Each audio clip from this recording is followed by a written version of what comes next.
Chronicles of King Tut. Could a 3,300-year-old mummy really unleash doom on all who come near? Thousands of years ago in Egypt, there lived a pharaoh named Tutankhamun. Tutankhamun became pharaoh around 1333 BC when he was only 9 years old. 10 years later, he died, mysteriously. King Tut was buried in a secret tomb. People said it held exquisite treasures. Some believed that the tomb was cursed, that opening it would release a powerful evil. Still, for thousands of years, men searched for the tomb lured by its untold riches. But the mummy's tomb was never found. Until now.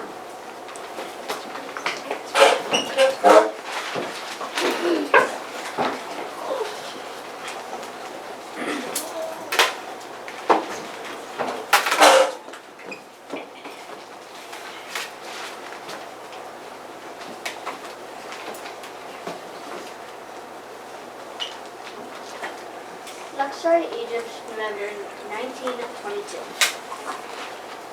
A team of archaeologists and workers is gathered in the Valley of the Kings. It is a desolate place full of sand and rock.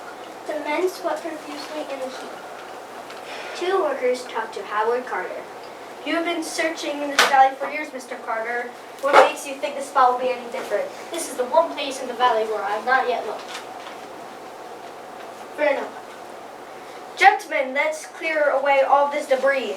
The crew gets to work. Before long, Garrett stumbles upon a large smooth stone under the sand. He keeps digging and uncovers another stone. I may have found something over here. Carter brushes off the stone, then gently pokes a stick into the sand around them.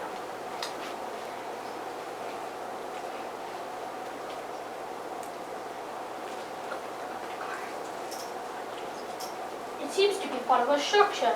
The crew continues to dig. Look! What is that? It looks like a staircase. Keep going, keep digging. The staircase leads to a door. There are royal symbols on the door. Mr. Carter, what do you make of this? Carter studies the door carefully. I must summon Lord Carnarvon from England before we go any further. He and I should make this discovery together.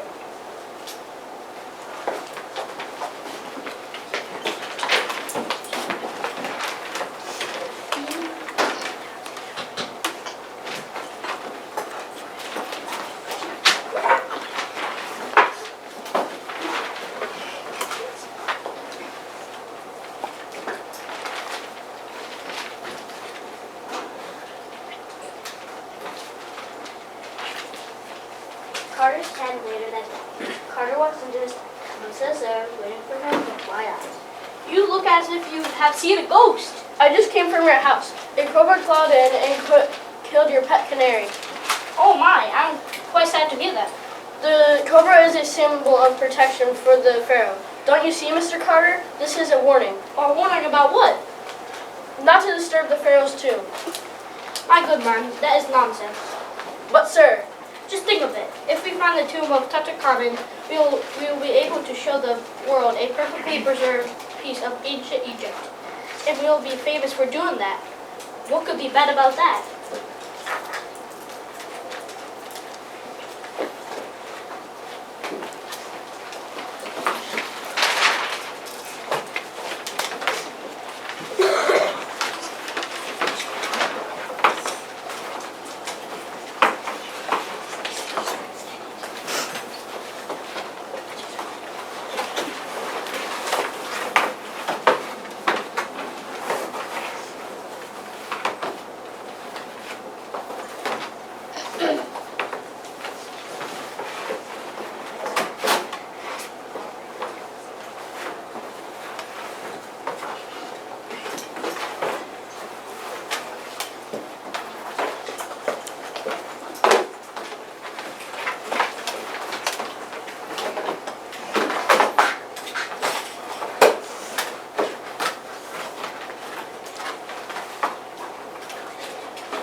Carter as the crew finishes digging out the staircase. You were right to wait for me to arrive from England. Carter, old town, this is the moment we've been waiting for.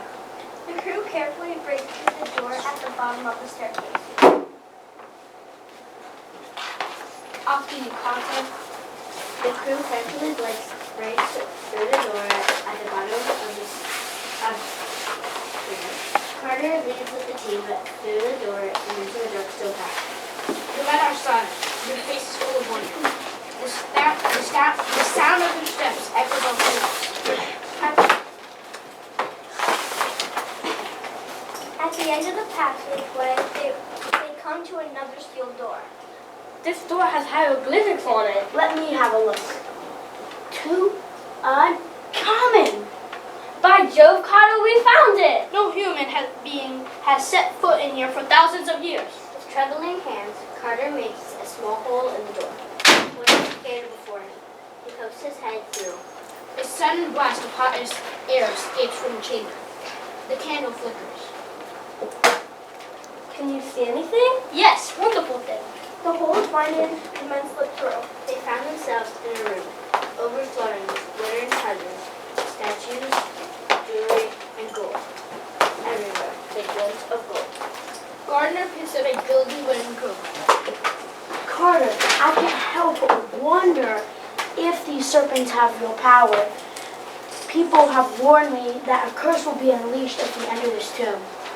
Keep your superstitions to yourself, Gardner. If workers believe there is a curse, they won't help us evacuate, and we can't do that alone. You have studied ancient Egypt most of your life. Do you believe this curse is real? I think it is hogwash. I do hope you are right.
In a dimly lit room, Lady Evelyn sits at the bedside of her father.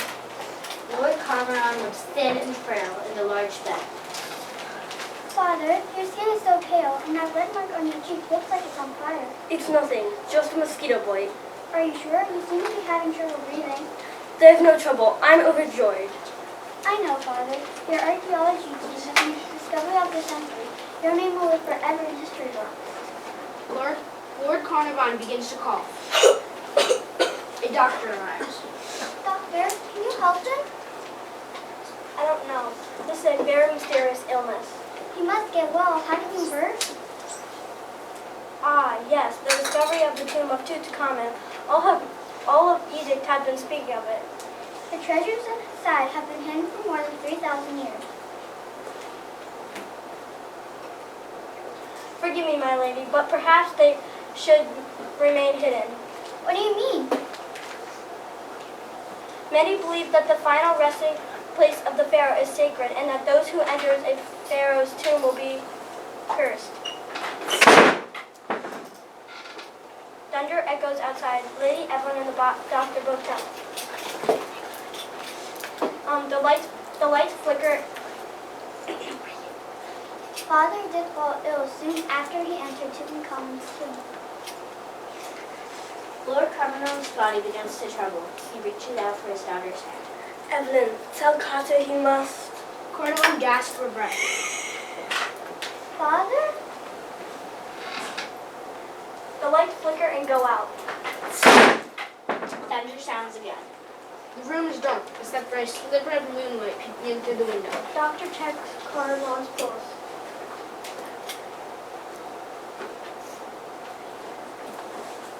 It seems the curse has claimed its first victim.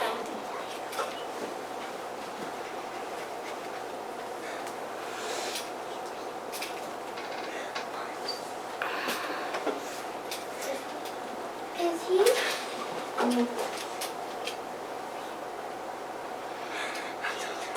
I'm so sorry, my lady. Neither the doctor nor Lady Evelyn could have notices the cobra that slithers out from under Carnarvon's bed and disappears into the shadows.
King Tut's tomb, February 1924. Carter and his crew are carefully making a list of everything in Tut's tomb.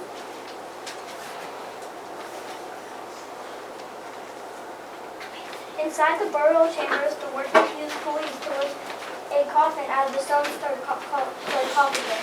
Careful now, steady. Don't jostle the mummy. Why is it so heavy?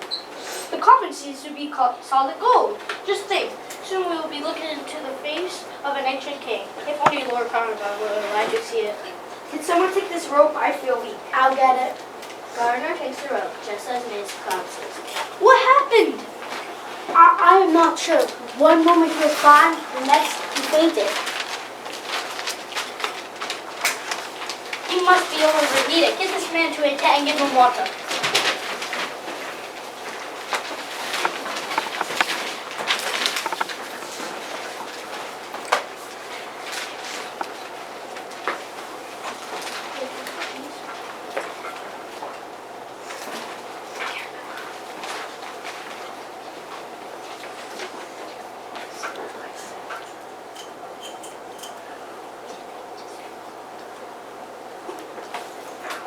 Mr. Carter, the Egyptologist from the French Museum is here.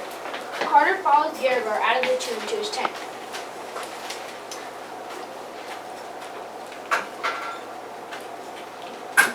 Good afternoon. I trust this he has not gotten better of you. Ah, it is a small price to pay for such a magnificent find. Carter, what are the chances we can bring some of the marvelous treasures back to France? People have come from museums all over the world to see Tut's tomb. Its treasures are marvelous, as you say. But though I want to share this extraordinary discovery with the world, it does not belong to me. Would it really matter if one or two artifacts were missing? The contents of the tomb must stay in Egypt. Say, are you quite all right? You look rather flushed. In a deep semi-collapse, Farragut takes his pulse. Mr. Carter, he's dead.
Carter sees Musa Maloney. Mr. Mosa, why haven't you been working in the tomb? I will not go back there. Why not? Did you? I heard that a tablet was found in the tomb that says death will come to those who disturb the sleep of the pharaoh. That is a rumor, and if such thing were found, it probably have been written to scare away tomb robbers. Did you not hear about Sheikh Abdul Khan? No. He went to visit the tomb. The next day, he got high fever. Now he is dead. So is the Frenchman and Lord Carnarvon. And what of Mace? He just got overheated. He is fine now. We have not seen the end of this curse. Mr. Carter works in the tomb every day. He's perfectly healthy. Others are paying for his greed with their lives. Entering the tomb was bad enough, but Mr. Carter is removing every last of 5,000 artifacts that have been found inside. Mr. Carter is taking them to the museum in Cairo. Is that so wrong? If Mr. Carter is willing to dishonor Tutankhamun's tomb, he does not truly respect our pharaoh or our people. Our ancestors believed that their souls were kept alive when their names were remembered. I must admit, because of Mr. Carter, Tutankhamun will live forever.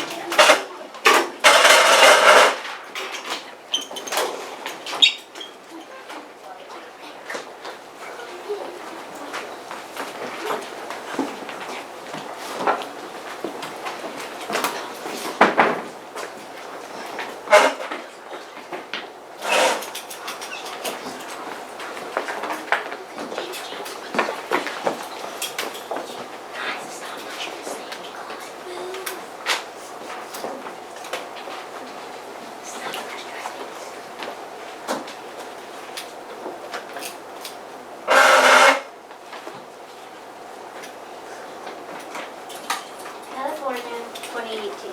A man and a woman drive down a dark and empty highway in an 18-wheeler.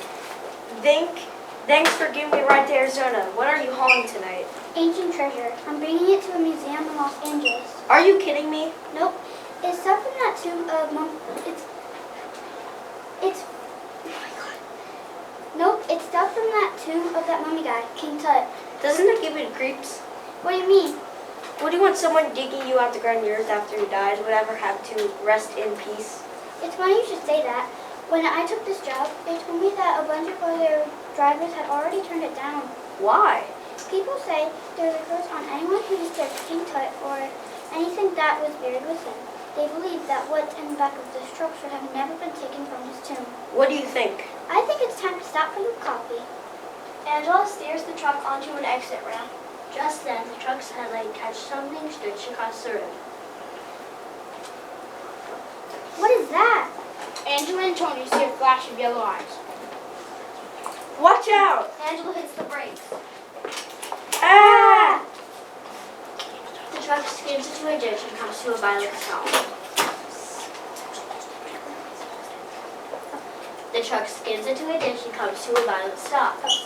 What was that? They peer out the window. An enormous cobra slithers across the road. It turns its head and flicks a tongue at them before slinking away into the night.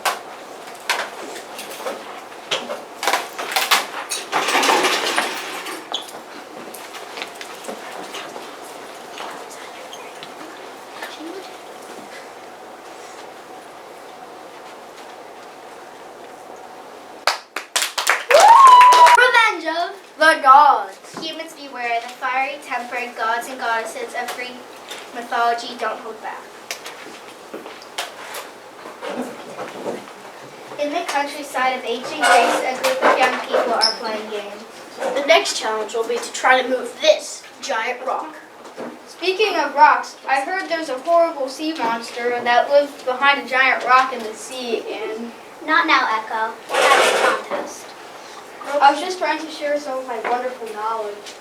You mean some of your wonderful gossip? Fine, go back to your games. Who's going first? I will. Cronus heaves all of his weight against the huge rock. Come on, you can do it! Push! Zeus hears the king shout excited. He peeks his thumb through the trees. Keep trying! Push! It's too huge.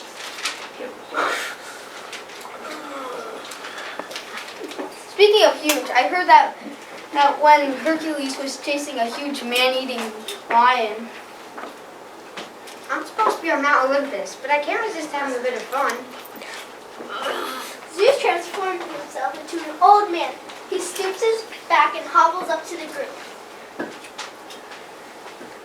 I'm just an old man. Come to see what you kids are doing. It's a contest to see who can move this big rock. Mind if I try? The kids look at each other with rising eyebrows. Sure, but be careful. We don't want you to hurt your back or knees or shoulders or arms. I heard that there was an old woman who... Echo, quiet. Zeus wraps his wrinkly gray arms around it. This should be good. That's not nice, Aristotle. We should always respect our elders because they are older than we are, and... Zeus easily lifts the boulder and spins it above his head. Amazing! How did you do that? Zeus turns back into godly form. It's Zeus! Never doubt the power of old age. A voice rings out from across the forest. Zeus, where are you? Zeus! Zeus quickly turns to Echo. Could you do me a favor? Anything for you? Harry to cheer me up. Go find her and tell her some of your wonderful stories. I'd be happy to. Now I sense you. Echo Hill, stripping down the path.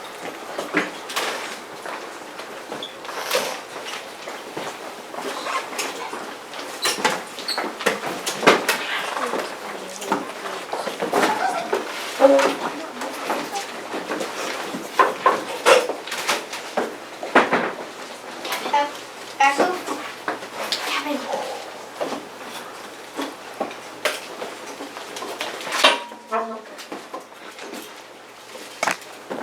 Echo finds Hera stomping through the trees. Hera, oh Hera. What is it? Did you hear about Perseus? Hera stops walking. What about him? I heard that his grandfather heard a long time ago about how any future grandson he had would go to kill him. How unfortunate. I know. So when his grandson Perseus was born, he put the baby in a box and sent him far across the sea. What a nice grandpa. I know, right? Then what happened? Well, many years later, Perseus accidentally killed his grandfather while he was throwing a discus. You can't escape fate, I suppose. I have another story for you. Not right now. I must find Zeus. And when I catch him goofing off, he is going to be in big trouble. Oh, I think Hera shouts. Zeus! Where are you? Hera comes upon the group of teens. I'm looking for Zeus. Have you seen him? They all look at each other wide-eyed. He was down here showing off again. Wasn't he? Well,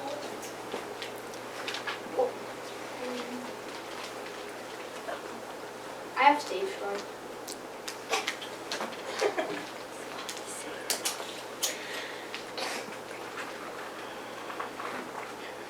Speaking of showing off, I heard that.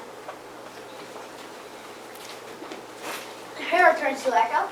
It's your fault. But I was just, if you hadn't found me and talked and talked and talked, I could have caught Zeus. I was just trying to.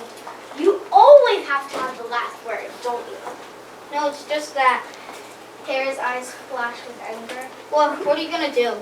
From now on, you will always have the last word, but never reverse. Hera waves her hands above her head and points to Echo. I bring upon you a curse. You can no longer speak. To accept to repeat the last words spoken by others. Echo talks, but all that comes out is spoken by others. Echo gasps in horror. That's what happens when you have a big mouth. Big mouth. Distraught, Echo runs into the forest.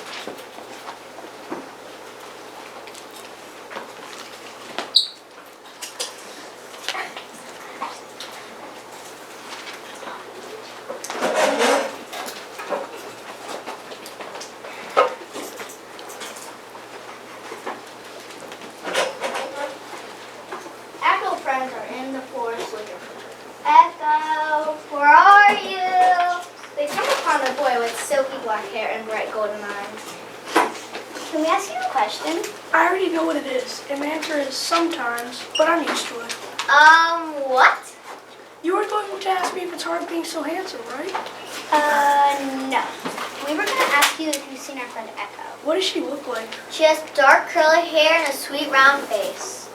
She sounds simply awful. You know who's simply awful? You. You're so full of yourself. You would be too if you looked like me. No one is ever my equal in beauty. It's a terrible burden. Nomi and Delia roll their eyes and leave. Narcissus wanders through the forest. From behind a bush, Echo sees Narcissus, and her heart starts to pound. She never sees anyone so good looking. Narcissus stops and looks around. Oh dear, I think I am lost. Is anyone here? Here. Oh good, where are you? Where are you? I'm right here. Echo Wait, stays no. hidden. Right here. Echo stays hidden. Come out. Come out. I want to talk to you. Talk to you. Echo gathers her courage, leaps out, and runs towards Narcissus. Open arms! What are you doing? Don't think you're my friend. You're my friend. You're like everyone else. You love me, but I never love you. Love you. You're not worthy of me. Narcissus turns and leaves, leaving Echo in tears. She goes to hide inside a cave.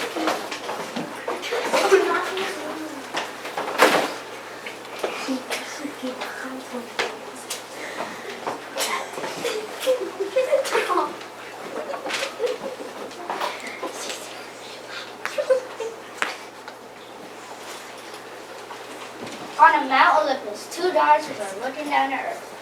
That Narcissus is quite full of himself. Perhaps he's meaning for his one true love. You're the goddess of love, so you would say that. And what would you say? I'm the goddess of revenge, and I say Narcissus needs to be taught a lesson. What lesson? So many people have fallen in love with him, but he has rejected them all. It's time he felt rejected himself. What do you have in mind? You'll see. They continue watching as Narcissus walks up a path and comes to a pond. Narcissus.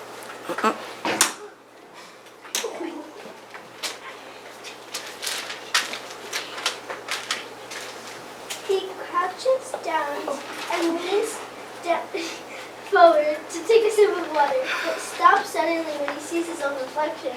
Who is this beautiful creature I see with such silky black hair and bright golden eyes? He has stolen my heart. Echo hears him from her cave nearby. My heart. Tell me, what is your name? What is your name? I'm Narcissus. I know we'd be so happy together. May I hold your hand? Hold your hand. Narcissus reaches his hand into the water, but it ripples and the reflection disappears. Where did you go? When the water comes, the reflection comes back. You were teasing. Don't leave me again. Leave me again. One more time. Narcissus plunges his arm into the water. You're gone again. Come back. The reflection reappears. I promise I will never leave your side. On Mount Olympus, Aphrodite looks at Nemesis with horror. You made him fall in love with his own could Nemesis grins. That's right. That is so cruel. Now you will know what it's like to love someone who doesn't love him back. Days, weeks, months go by, and Narcissus stays by the pond, staring into the water, forgetting to eat. My love, you are thin. You are fading away. Fading away. He takes a fig and drops it into the water. The reflection vanishes. This is torture. Why don't you love me? Why? Why? Echo quietly leaps at her as she repeats Narcissus' cries. Why? Why? Inside the cave, Echo withers away until nothing is left but her ever-repeating voice. Narcissus, with a broken heart, fades away into nothing. In the spot where his body was the flower sprouts. It has flecks of golden in the center. It is called a narcissus.